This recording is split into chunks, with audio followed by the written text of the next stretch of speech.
Very good evening, everyone. Am I audible to all delegates?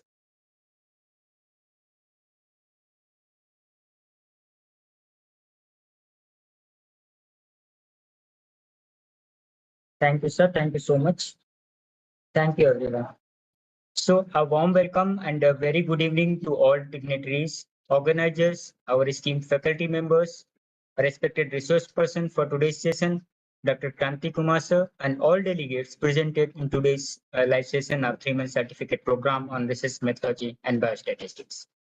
It is with great pleasure that I introduce our distinguished resource person for today's session, Dr. Kranthi Kumar Girkapati, sir, an accomplished associate professor in the Department of Physiology at Sri Murti Smarak Institute of Medical Sciences, Bareilly, Uttar Pradesh.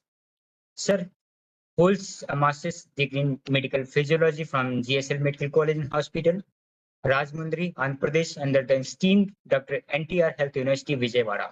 He further pursued his academic journey by obtaining PhD in medical physiology from Santosh Medical College and Hospital. With an impressive 12 years of teaching experience, Sir has become an stalwart in the field of physiology.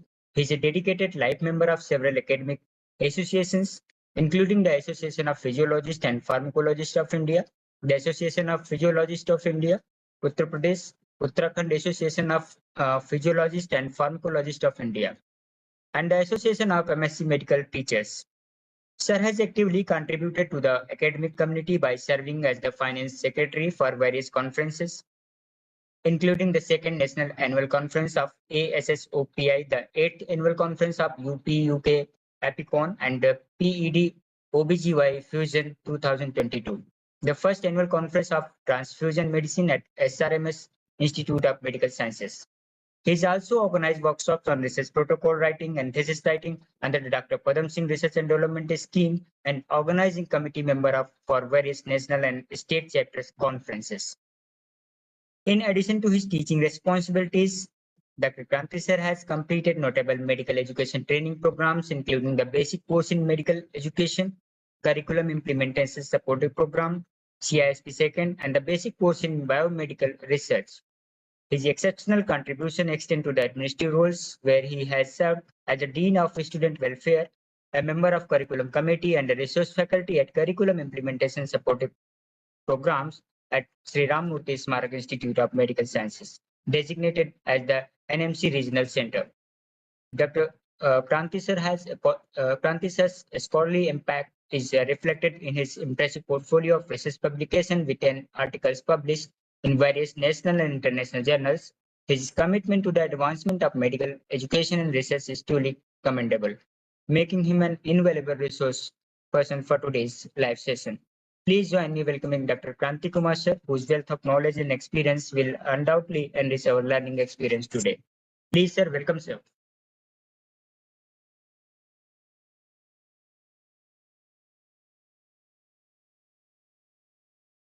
You are muted, sir.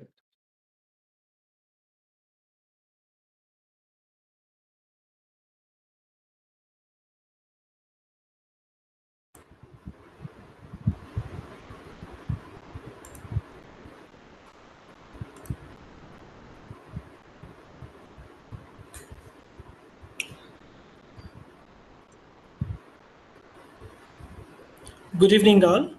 Is it audible? Yes, sir. Audible, sir. Screen is visible to everyone? Yes, sir. Yeah. Very good evening to the... It's not in slideshow mode, sir. If it is in... I have made it actually. It's a full screen. It is showing in full screen.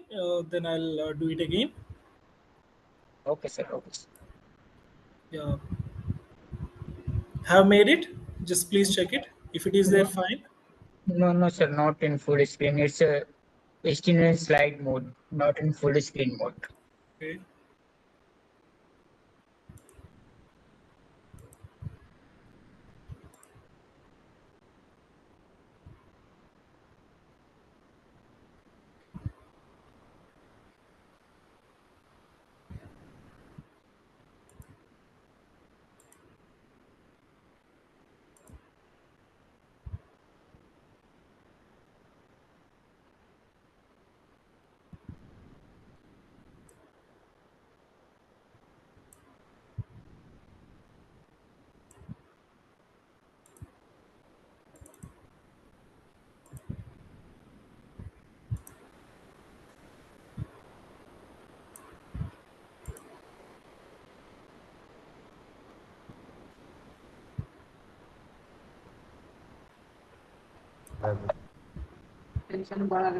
Stress ಭಾಳ ಆಕೈತ್ರಿ ಅಂತಂದೇನ್ರಿ staff ಎಲ್ಲ support ಮಾಡಿದ್ರ ನೌಕರಿ ನಡೀತಾವ.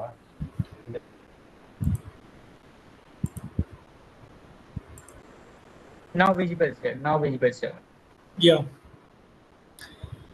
A very good evening to all present over here. So I thank Amit ji for giving the detailed CV about me.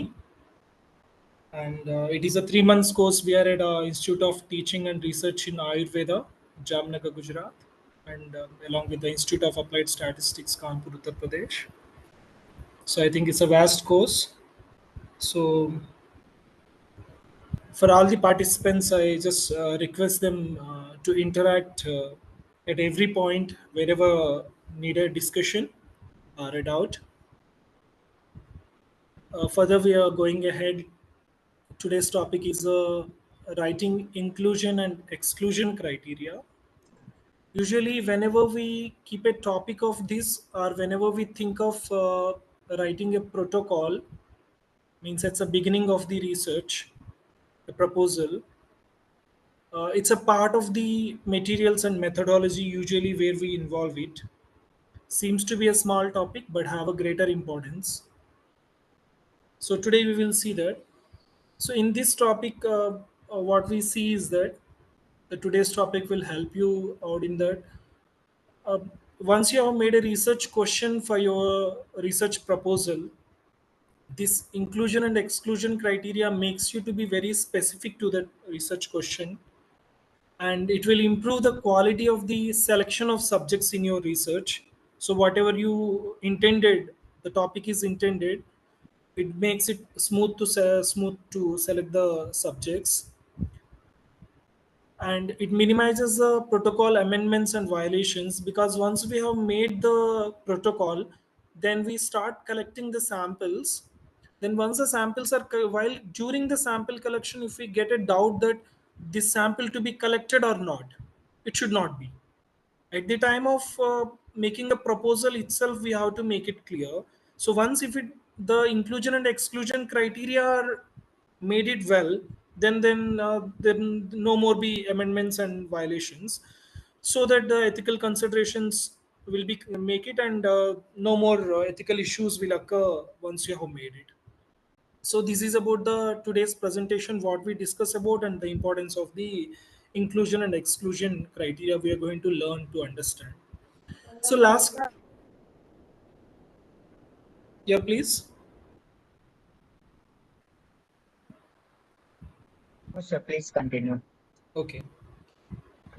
Then the last classes, what you people have done is sample size determination for various studies. So for our concern of the inclusion and exclusion criteria, what we need to understand is that, because it's not possible always to study the entire population that where you need to study, so out of it a subset of population you're going to study in your research, where we call it a sample. So sample always reflects the whole population, and the results what we obtain for this sample also should be generalized for the entire population also. So a sample is used in statistical testing when the population size is too large for all members or observations to be included in the test. What it means that, for example, if you say that you want to evaluate or assess the height of the people, an average height of the people, that is your study. It's not possible to assess the height of the persons of your entire population, so that you take the set of population that reflects the whole population, and from that samples you're going to study the height. That should be the major aim of it. Then once you have made the study simply an example, what we are saying that to assess the height of average height of the people, out of it you have to make the inclusion and exclusion criteria properly, because to whom that you are considering, to whom you are excluding. So if the persons who are wearing a high heels, who are not at all having the slippers or the shoes, so to whom that you want to consider them, you want to involve the males, females, so you must have to keep some attributes so that your sample collection will be smooth and what exactly you intended to do the study. So that inclusion and exclusion criteria will make you clear that what are the samples that you are going to collect prospectively. So it's going to decide the prospective subjects exactly. So these are going to be the selection criteria. These are a set of rules that you're going to select the samples that are representative of the population of the interest of yours or the community, so that the results have a good internal and external validity. So what is an internal validity? Internal validity, once you have collected the samples, means you have done the study without any biases and you have conducted it well and the analysis is done. So there is a truth in this study. What does it mean? So means the study was conducted very well, so that the results of this study can be generalized to the external, means to the generalized population. Otherwise, why generalization itself means external validity? It means you have done your study, you have got some results. Is it for your purpose? No. The research is always to be generalized to the entire population. So until unless your research is not reflecting to the whole population, it's of no use. You have done your personal agenda, that's it. It should not be. So internal validity means you have conducted your study very well without any biases or confounders, so that results can be generalized towards the whole population. So that is the importance of the inclusion and exclusion criteria. So what exactly inclusion criteria are? So these are the attributes of the subjects that are essential for their selection to participate. Means you are putting some characteristics of the subjects. So these are the subjects I just wanted to involve in my study. So these are the, what are these attributes? Those are called the inclusion criteria. It can be any demographic characteristics, means the age, means sex, the area where you are studying, what are their socio-economic background. So all these kind of things are a disease characteristic,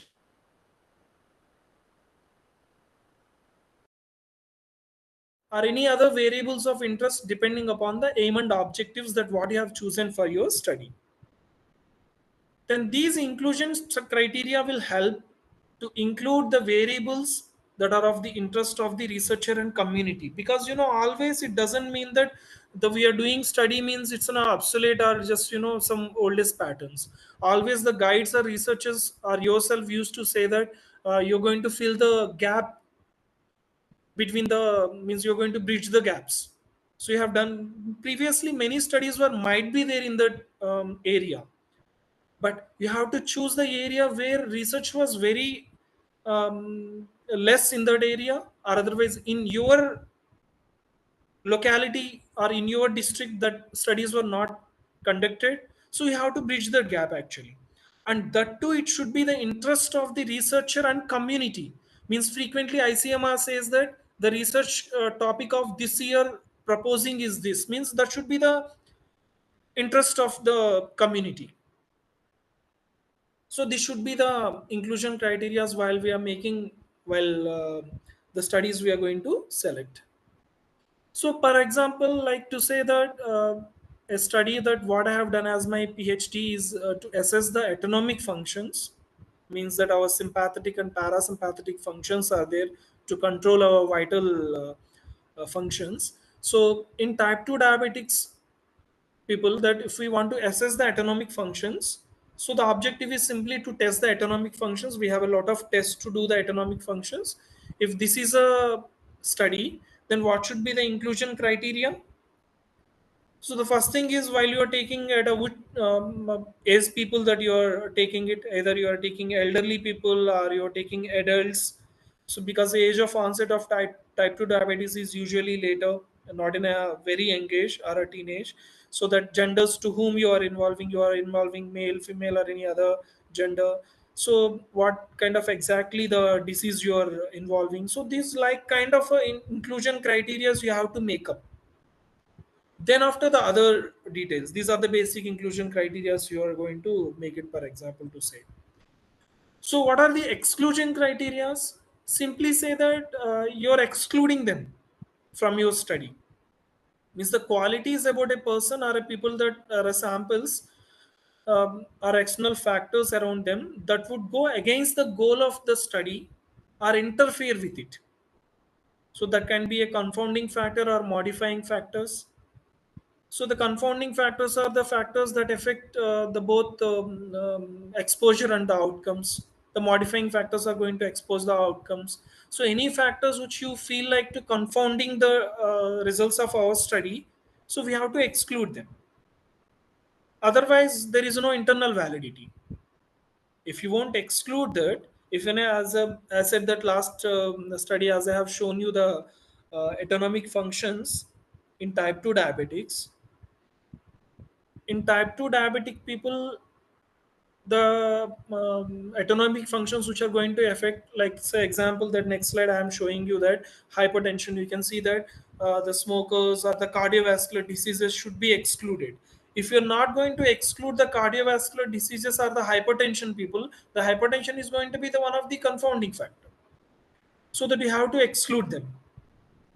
So always you have to keep remember that the any qualities or attributes or any external factors which are interfering our study should be excluded, so that these variables that decreases the generalizability. If you are not going to exclude them, you can't generalize the results, or because it doesn't have any internal validity.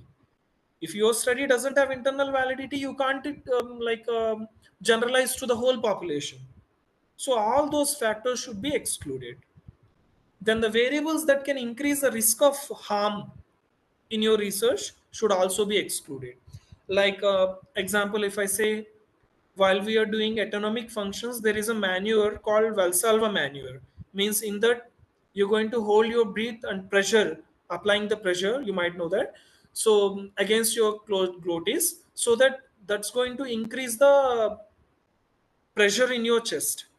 So even not only in that, it's going to impact over the retina also. So whose subjects who are having retinopathy or issues with the eye should be excluded. So otherwise it may causes the retinal detachment also. So the variables that can increase the risk of harm in your research should be excluded. So you can see here the same aim and objective with the exclusion criteria, where the people of asthma, because once autonomic functions have these the air, blowing the air into it, respiratory tract you have to use. So persons who are having asthma should be excluded. So smokers and alcoholics, because smoking is going to affect the autonomic functions, so we need to exclude it. And the cardiovascular diseases, because autonomic dysfunction is going to majorly impact over the cardiovascular diseases, we have to exclude. And any person who are in chronic medications that impacts the autonomic function should also be excluded.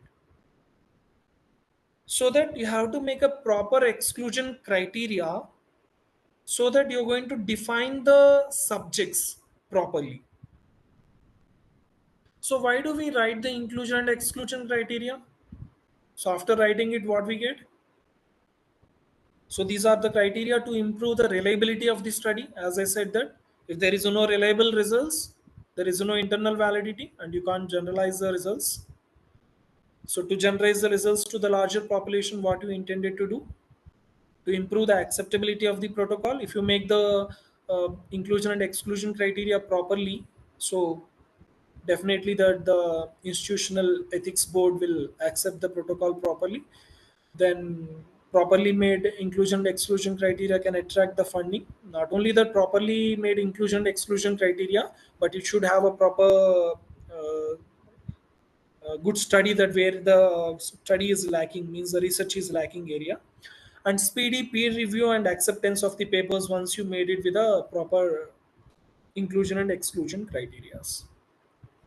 How to write these inclusion criteria first? So while you're writing inclusion criteria, these are the points you have to keep in mind. It should be the variable that the researcher wants to study.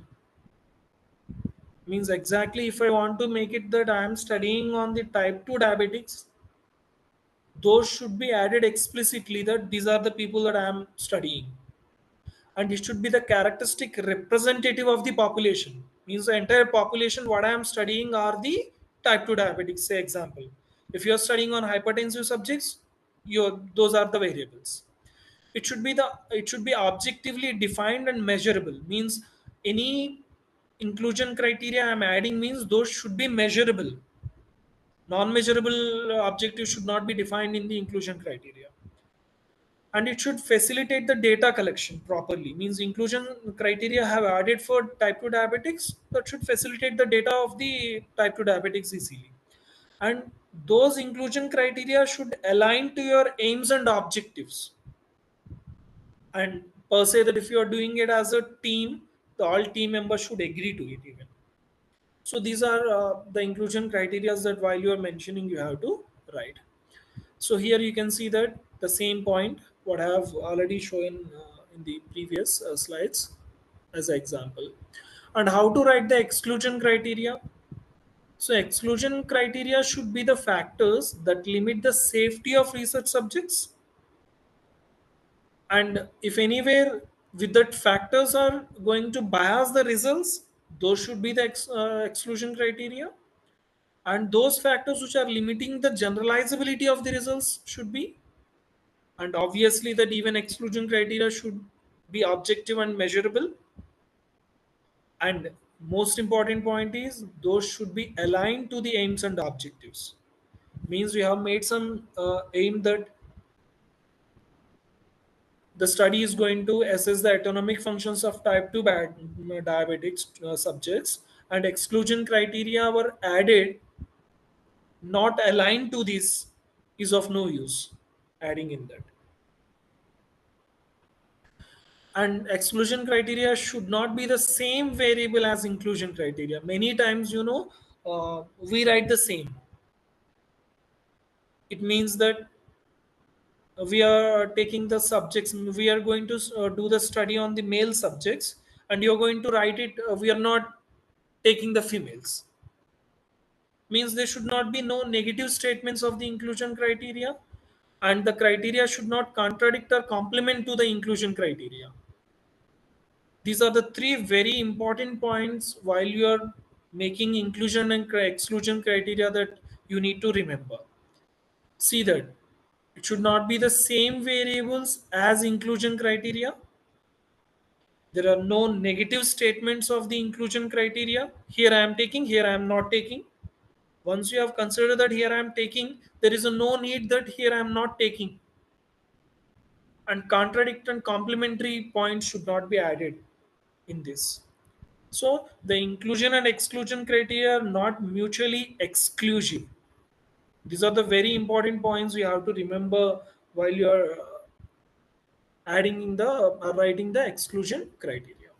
Now my question is, after doing so that inclusion and exclusion criteria, should the ability to consent be written in the inclusion and exclusion criteria?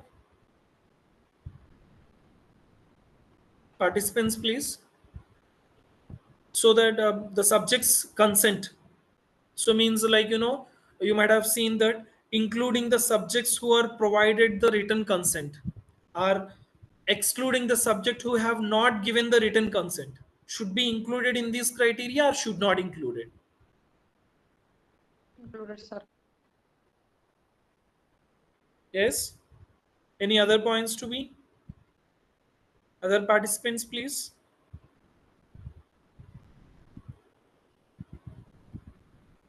Here, Dr. Sanjini wrote no. Dr. Pravati, no. The chat okay. box. Okay, no means that should not be added in this.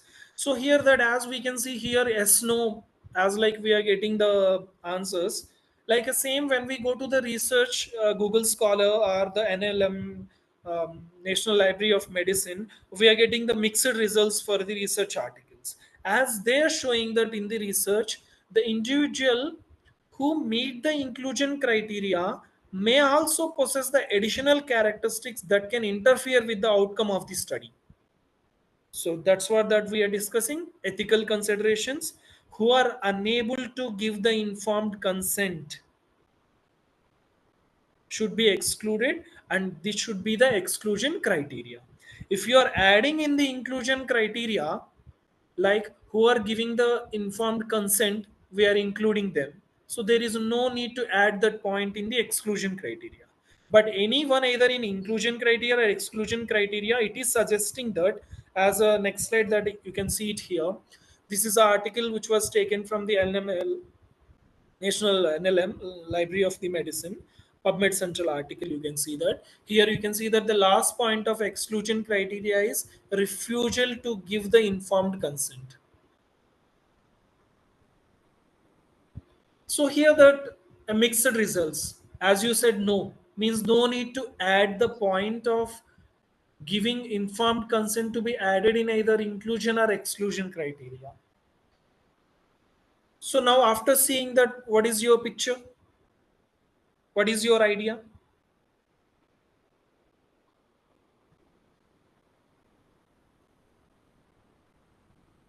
Now what you're going to say, that it should be added or not?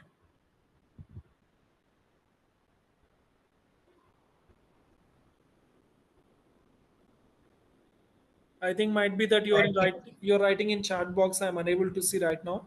I allowed all participants. You can unmute yourself at your Yeah, end. All that's good. Thank you. participants are Thank you then. allowed. Okay, thank you. So Yes, please, it can be participants can added. say that your answer. What do you think of? Dr. Shri wrote that it can be added. Yeah. Dr. Pooja also wrote yes, yes, add, yes. Now that majority of the no Dr. answers becomes a yes Dr. or Supriti wrote no need. no need. Okay, fine. So at that point, that no need. So how that the research ethics committee is going to know, our research considerable, our review boards are going to know that you are taking consent? And is it that you are giving liberty to the subjects that who are not going to give the voluntary consent, then you are not including them in their study? How the research committees are going to know if you're not going to add this point?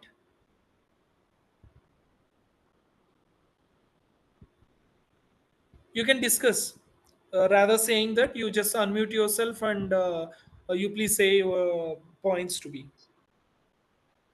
And rather, another few articles that where I have seen, before inclusion and exclusion criteria, I have seen that many paragraphs of the material and methodology that they used to add that the study was conducted, the study will be conducted, because we are at a proposal writing. The study will be conducted after obtaining the institutional research ethics committee, and after obtaining the written, well informed written consent from the subjects. So if that point is already added in there, there is no need, as some participants said, that to add in the inclusion and exclusion criteria. Because as per the Helsinki Declaration, if you are adding or participating the human subjects, it is a very clear that you have to include this point, because these are the research considerations if you are involving the human subjects as per the Helsinki Declaration.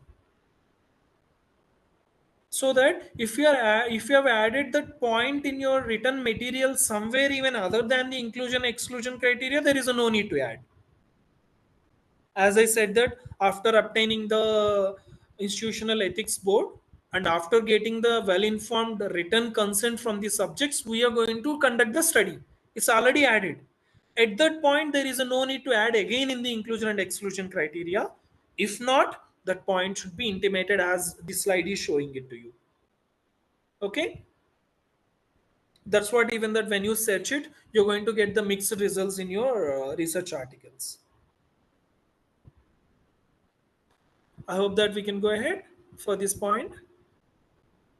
And if you have any other point even in the inclusion and exclusion criteria also, we will discuss. Just bring it to me there. Then are these exclusion criteria acceptable here, what I have shown here?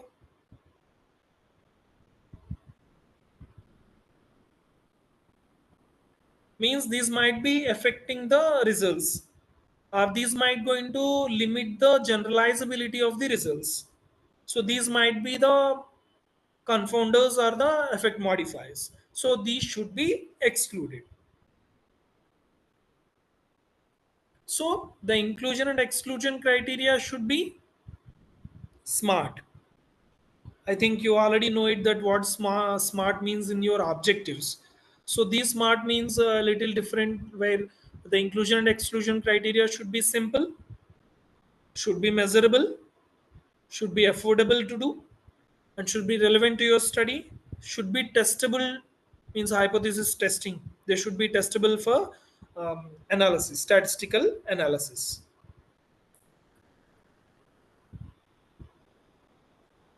So when should we write the inclusion and exclusion criteria? At what point? That obviously that these are at a point where you're preparing your protocol. So always it is preferable to conduct a pilot study. So if I want to study or do any research, we have made a research proposal, but practical issues are a little different from the protocol. So once you have made a protocol, the institutional ethics committee approval you have taken, and once you go to the hospital or a clinic, or the samples you try to start collecting, so then after you're going to think that, okay, this point we haven't considered, this should be taken into the consideration or not. So these dilemmas should not be there. So that's what that majority of the researchers suggest, that you must have to do a pilot study. Means before making a protocol, once you think of a protocol of the particular samples, you start doing it first. So a small pilot study on few samples you have to conduct, then you can understand the practical difficulties where you are exactly supposed to be feeling of it. Then those should be considered while you are preparing a protocol. So after conducting the pilot study, it will be easy to you to prepare a research protocol. Then, because it is not a research is not a journey of a Google Maps, while you are going, if you find that some other road have a less traffic and its time consuming is very less, so that you can choose that. It's not going to be. Once you have made a protocol, once you have made inclusion and exclusion criteria properly made, later you can't change them. Maybe at some places waivers might help to you. Waivers are, what are the waivers? Means you have prepared the protocol after preparing inclusion exclusion criteria. So based on this inclusion and exclusion criteria, you're not getting the samples properly. Then what you're supposed to do? By that you're supposed to be, you can see that there is a time delay, because you're not getting the samples properly. If you could have done the pilot study, then there might be no problem with that. You might think that I'm going to get the samples, but in your area, in your district, in your locality, those samples are, after fulfilling inclusion and exclusion criteria, you are unable to get. Then what you're going to do? Again, you're going to put up the problem in front of the regulatory authorities like a review boards or ethics committees. Then they may waive after considering the ethical issues. So first, that they are going to put a lot of questions to the safety of the research participants, and then obviously that the workload of the researcher is going to increase if you are not going to, or if the review board is not going to consider your issues. But obviously waivers are going to provide by the review boards and regulatory authorities only, and they makes the scientific integrity questionable otherwise. So it disenchant the funders also, because funders are going to always see that the confounders are properly excluded or not. But practical issues are going to come if you are not properly excluded or not. But after excluding, you are getting those samples or not also important to you. So what happens when the criteria are not properly chosen? अगर आप inclusion exclusion criteria properly choose नहीं किया, if you haven't done, then how it's going to impact? If you have made inclusion criteria too vague, simply you're saying, I'm taking diabetic population. So diabetic population might be very larger, or hypertensive population might be very larger. If you are not properly, means inclusion criteria were not properly made of any age, any sex, you're going to get a larger sample size will be larger. And inclusion criteria, if you're going to narrow down, I'm going to do on only type 2 diabetic patients between the age group of 50 to 60 and only on in the males, and whose fasting blood sugar values to be more than 200, who are not on the insulin, and whose HbA1c levels are more than 7, then means that you're going to making your inclusion criteria very narrow, so that your sample size is going to be decreased, because you are not going to get those many samples. So like that way, even exclusion criteria, if you are going to make it too narrow, the large sample size you're going to get, and exclusion criteria is too vague, it reduces the sample size. These sample size calculations won't be changing later. It's always you have to remember, based on your inclusion and exclusion criteria and the mean and standard deviations of the previous studies, whose studies were made with these inclusion and exclusion criteria will decide the sample size. You have to keep remember. So appropriate criteria should be chosen, and so that the sample size of your interest will be made. And always you have to remember that have some justification for each criteria that you are going to lie down. They should not be arbitrary. जो मुझे sample size इतना कम आ रहा है इसमें, या फिर इतना ज्यादा आ रहा है, मुझे कम करने के लिए मैं और एक पॉइंट ऐड कर लूंगा. So that should have some criteria that should justify your study. So how to select a just appropriate criteria? How you're going to choose and how you're going to select? They shall we exclude a person, means यहाँ पे few examples are there. Just see. Shall we exclude a person with a heart rate of 50 per minute from the study? Because the subjects have a less than heart rate of 50 per minute. Shall we take the individual aged 50 years and reject 70 years old?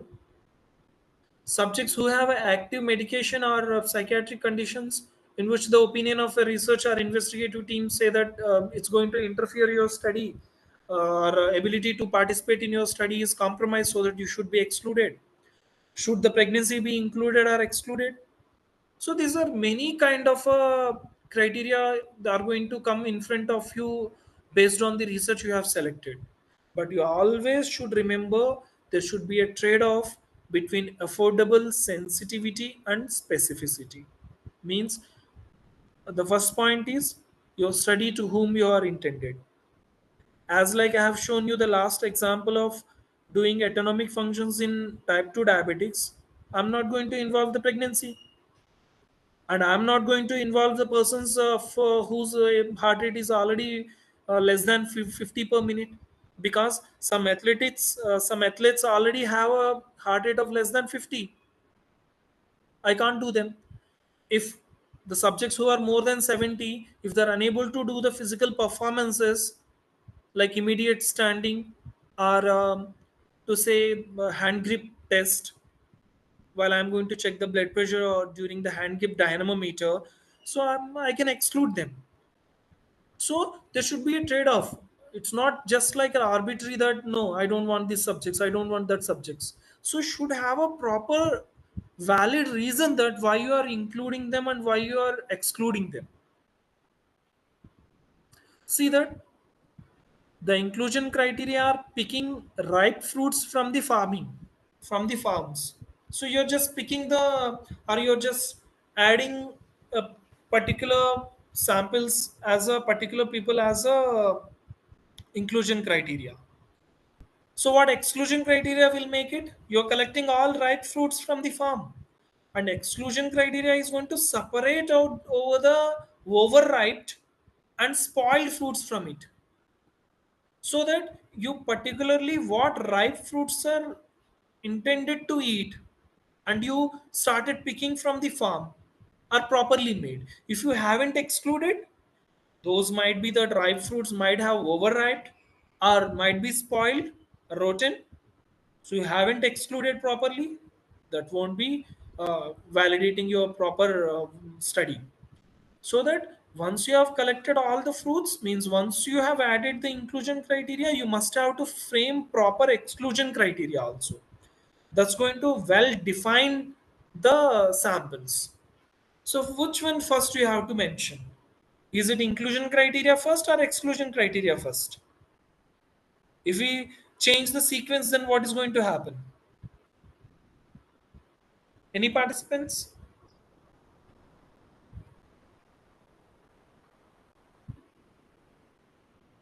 You can unmute yourself. Please unmute yourself and you must give your inputs, because it's not in a lecture. Still, I'm seeing that I wanted some questions, or I wanted some discussion in the platform, so that we both get the benefits of it.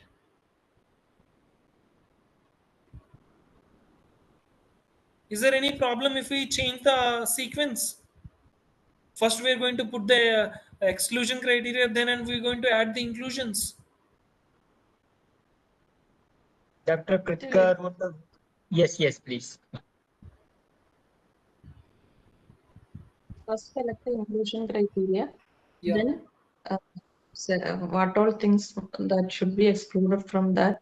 Yeah, definitely. What happens that, what is the problem that if you're going to alter the sequence?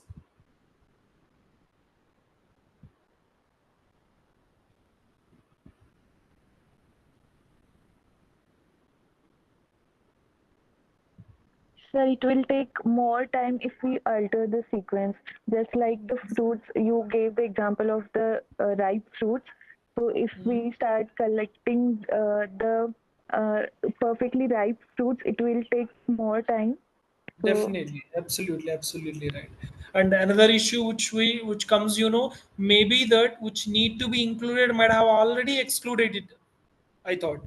Okay, so that's what, that always it should be the inclusion criteria first, then after exclusion criteria, but always it should be before randomization.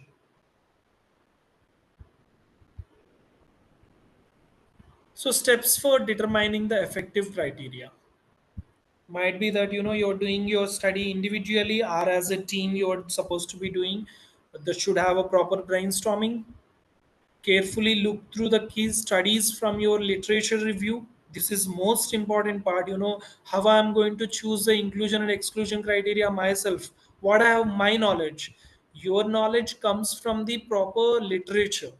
You have to go through the literature of what you have chosen the research, then refer to valid sources for medical conditions to include and exclude. Look at the past protocols which were made, and along at the same time, those might not fit in your study. Always consider the arms of your study. Justify the reasons behind each criteria you lay down. Simply don't copy paste.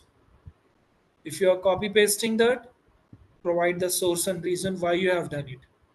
So always keep your objectives in consideration. That is important.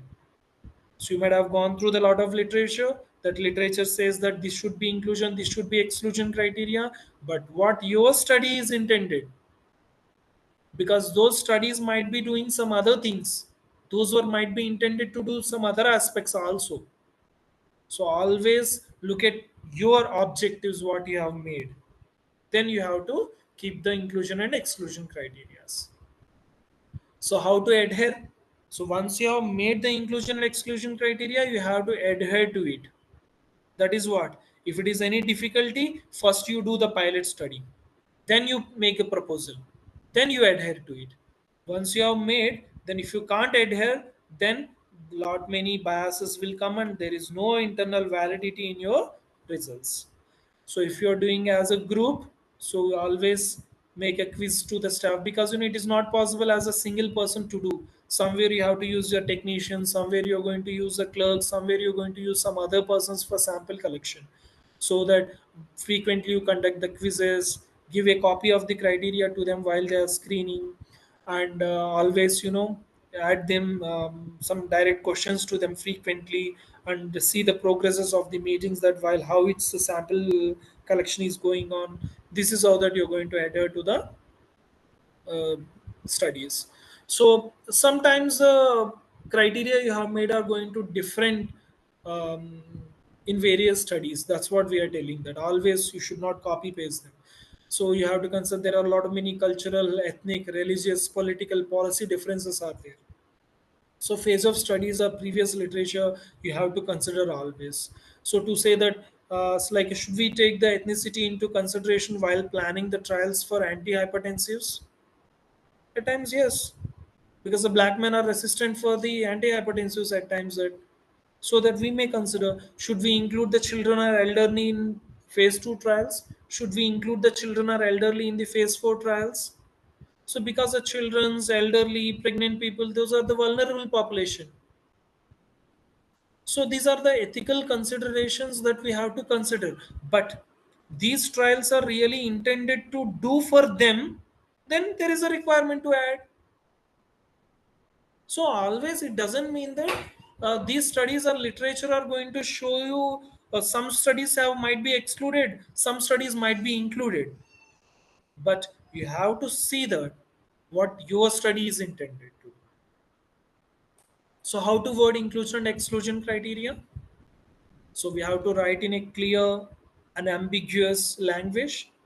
Means I say unclear nahi hona chahiye. Avoid the same variable to define both inclusion and exclusion criteria. Selecting variables as inclusion criteria that are related to the research question. So always the should relate to them. And describing the key variables in the inclusion criteria that are need to specify criteria explicitly or detailedly. You have to means that is required to be added key variables, and mention the durations and acceptable ranges for a parameter correctly. If this parameter if not added, if suppose I am adding or I am going to do the study on diabetics or hypertensives, so at which values or which criteria you are using? Is you are doing a WHO criteria? Or you are using the World Diabetic Federation or Indian Hypertensive Society? So which criteria you are using, you have to mention properly. Of those criteria, is it you are taking diabetes as a fasting blood sugar of 126 mg per dl, or some other values of HbA1c more than or 6.5 or what? So these criteria should be well defined. That is so important to make it. So you can see that for examples that we have a 3 examples to say here, that in this example there is a satisfaction survey that we have visited to the hospital the patients. So an example of inclusion criteria for the study of participant satisfaction in the hospital services, we can see that inclusion criteria attending the hospital for the first time is the inclusion criteria who are going to be taking the survey. Any gender, have visited all facilities of the hospital are the inclusion criteria. So exclusion criteria is visiting hospital for second or more time. Please give your inputs. If in this study we are taking satisfaction services, means the patient satisfaction services, we are taking that in a hospital services. So inclusion criteria were framed at, you are including the people who are attending the hospital for first time of any gender, who have visited the facility, all facilities of hospital. And exclusion criteria showing that you are excluding the subjects who are visited for second or more time. What do you think of it? Same variable included in inclusion and exclusion criteria. Because yeah, this point is already added. So you have already added that who are attending the first time. There is a no need that you are excluding the patients who are attending the second time or more times, right? So here you can see the example. Cognitive functions you are doing in type 2 diabetic patients. Further, you are including the who are diagnosed type 2 diabetics. This is inclusion criteria important. You may say that you have already added type 2 diabetics. If you are adding who are having type 2 diabetes, having means it is not justifying. Who are diagnosed, that is justifying. And you are adding of any gender, and you are taking specifically age between 35 to 59 years. See the exclusion criteria. The type 1 diabetics are excluded, hypertensives are excluded, age less than 35 and more than 59 years are excluded. Now,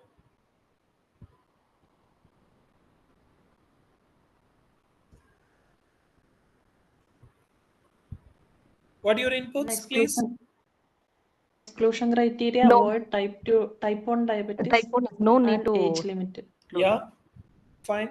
Then age also no need to mention in exclusion criteria. because it's already mentioned that you are taking age 35 to 59. Okay, wonderful that suggestions and discussion. Please, I request other participants to give your inputs on it, because hypertension might be the criteria which affects the cognitive functions, so that should be excluded. Wonderful.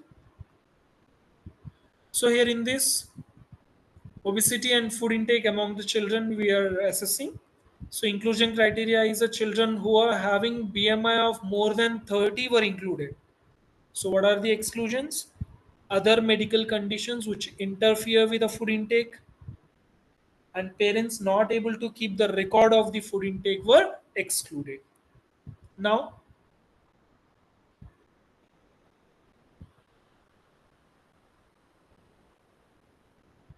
Medical conditions are not specific. yeah, we may add it much more. Means specifically, means if the exclusion criteria is going to be longer, if the children who are having thalamic syndrome, which impacts over that, might taking the more food or less food, who are having any other small conditions, the kids used to have a more food or they won't like, if those are medical conditions, can be define them. Even we can specify the age properly. But if that point to be considered as the inclusion criteria, means the same points are not there in the exclusion criteria, we may say that, right? So to summarize the today's topic of inclusion and exclusion criteria, these criteria are essential part of the research proposal or a protocol, and the manuscripts we are going to make should be aligned with the aims and objectives. That's what I'm saying, that repeatedly, that don't copy paste, because maybe that those researches were topics were made for intended to do for some other purposes. What is your purpose that you are doing, to whom you are considering, you have to consider. Should be specific, measurable, affordable, relevant and testable, should be smart. And these inclusion and exclusion criteria guide the researchers in a proper selection of the subjects. This is important.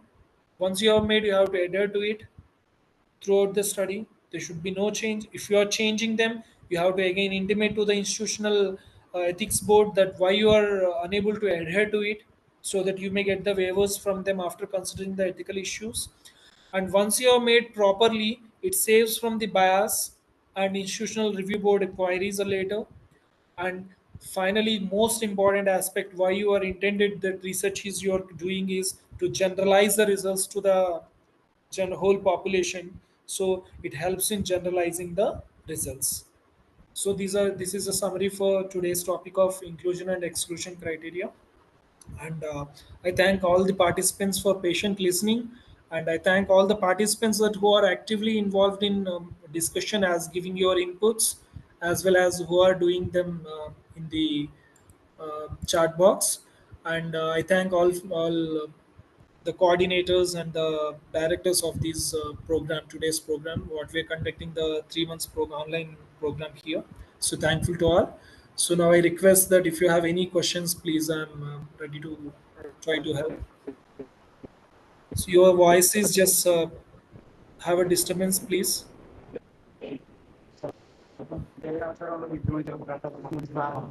Dr. Pooja, your voice is not proper.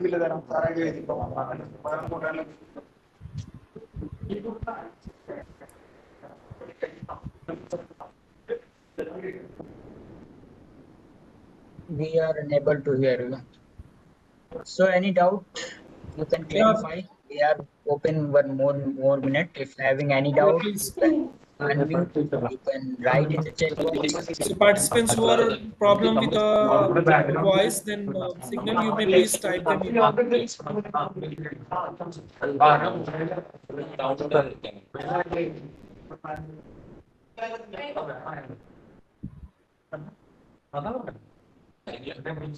Hello, sir. I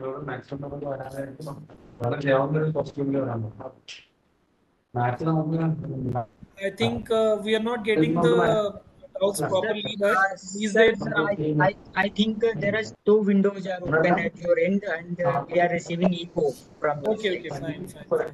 That's why the voice is not clear. നമുക്ക് കുറച്ച് ഒരു 10 കസേരയും കൊണ്ട് കൊണ്ടുവരാം. യോഗ ഹോളിൽ നിന്ന് എടുക്കാം.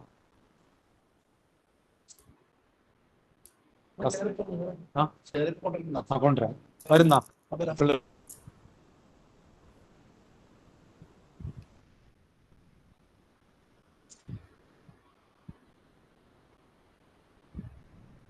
Thank you everyone for replying in the chat box. So I hope, is there any query? You can just quickly unmute yourself and ask your query or write in the chat box.